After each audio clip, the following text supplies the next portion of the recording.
My name is Kim Deo, a Korean English teacher teaching English grammar, especially to Korean high school students. And the question, I'm also studied as a correct or accurate teaching. This question is a Korean SAT English grammar question, only just one question. So I want you around the world to know the Korean English grammar. And you can think of what the Korean English grammar question look like. There is a question, and the question is among the underlined parts. Choose one containing grammatical error. Okay. So number one, the question number one is that the native speakers like you just know that is a conjunction that, right? The grammatical point of question number one is that conjunction that.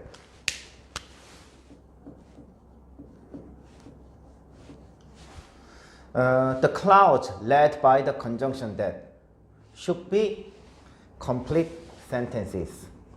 Should be complete sentence, including noun.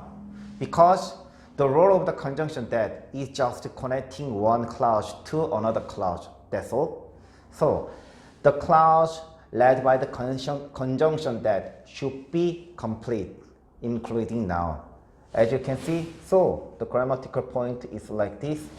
After that, the sentence should be complete. So, complete structure, right? As you can see, the sentence, it stands for subject, and constitute stands for verb, and a kind of a theatrical customary is an object. So, that structure of the sentence is complete. So, the question number one is correct. And the question number two, the grammatical point of the question number two is that reflexive pronoun.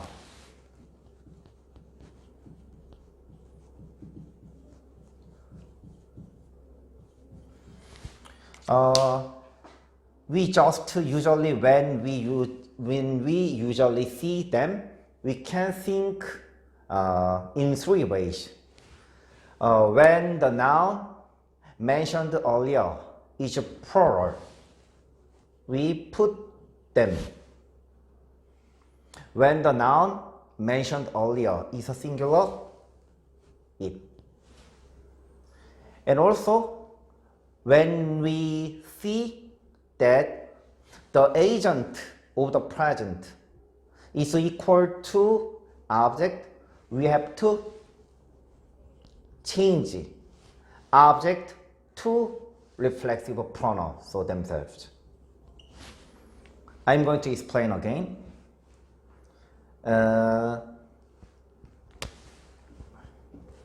Agent of action, the present. Who does the action of a present? That is the agent.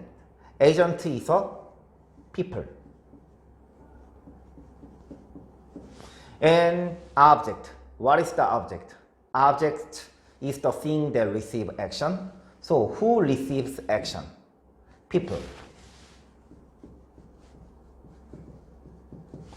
So when the agent is equal to object, we have to change the form of the object into a reflexive pronoun. So as you can see, anyway, we have to interpret according to context. So people present people. So we have to change the pronoun into reflexive pronoun themselves because it is also pronoun, not singular.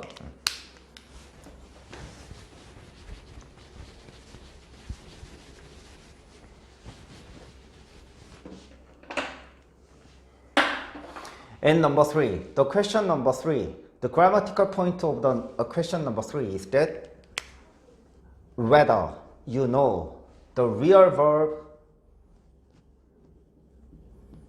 versus verb. And also you know the relationship between the meanings and associated. the relationship between the meanings and associate is a passive. So whether you know the difference between the active voice and passive voice. Original meaning of the associate is that to allow something to be connected to something else. That is the associate, right? So as you can see from that part to that part, real verb is a continuous. That is a real verb, while enabling is a verb. To recreate is a to infinitive, so that is also a verb, not real verb. Also associated is not a real verb. So as you can see, there is no conjunction. So in only just one sentence, there should be only one real verb. So that is correct. And also we have to think about the relationship between the meanings and associate. As I mentioned before, associate is a to allow something to be connected with something else. So the relationship between meanings and associate is that passive. So when the relationship is passive, we usually put the verb forms as a past participle. Usually past participle is ed. So question number 3 is also correct. So the grammatical point is real verb versus verb, active versus passive, right? The question number 4 is that the modifier. In English, there are only 2 modifiers. That is adjective versus adverb. Adjective modifies noun, while adverb modifies everything without except noun. Adverb modifies everything except noun. So as you can see, inexpensive, that is a adjective. But when we put the end of the adjective as a ly, that can be changed into an adverb. So the question number 4, inexpensively, the part of speech of question number 4 is adverb. But when we put noun plus ly, it can be changed into an adjective, right? Anyway, in that part, the question number 4, inexpensively is an adverb. As you can see, there is a passive voice, P plus PP. PP is a past participle. What is the part of speech of a past participle? This is an adjective. Who modifies the adjective? Adverb. So the question number 4 is correct, right?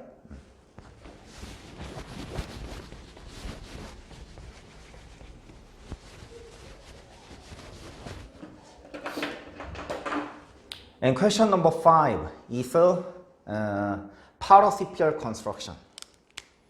Participial construction. Participial construction. That underlined as a blue part is a participial construction. Right? Participial construction is a simplified form of adverbial clause. So, for better understanding, I will write the adverbial clause in original form. Original form of adverbial clause is that as it opens, blah blah blah, right? This is the original adverbial clause, right? But as I mentioned before, participial construction is that using ing, we can simplify that adverbial clause into just a phrase. This is a clause while this is a phrase, right? This is a clause while this is some kind of a phrase. So as you can see, when we change from adverbial clause into a participial clause, the number of clause change from 2 to 1. So we have to omit conjunction. Anyway, when we change from adverbial clause into a participial construction, anyway, we can't change main clause. We can only modify adverbial clause. And it also fashion, right? So when the subject in the adverbial clause is equal to the subject in main clause, we can omit that part. And we also compare the tense of the adverbial clause as well as that of main clause. So the tense of the adverbial clause is present, while also the tense of the main clause is present. So we change into a base form of the verb. Base form of the verb is open. And as I mentioned before, participle construction is that using participle opening. So that is correct. So you'll be surprised that the wrong answer rate of this question is known to be over 70%. So you might hear that, you might be told that Korean students are really great English grammar, and out of 100 students, over 70 students got the wrong answer. I think that one of the reasons why so many Korean students got the wrong answer is that usually reflexive pronoun is really simple from the Korean's point of view. So usually reflexive pronoun usually comes out in middle school English exam. Usually I think that they focused on only complex English grammar. So that is one of the reasons why so many Korean students got the wrong answer. So we learned something today. Seemingly really easy and simple things can matter in your life, right? I'm Kim Deo, studied as accurate teaching, and I hope that my lecture can be a great opportunity to know the Korean English grammar.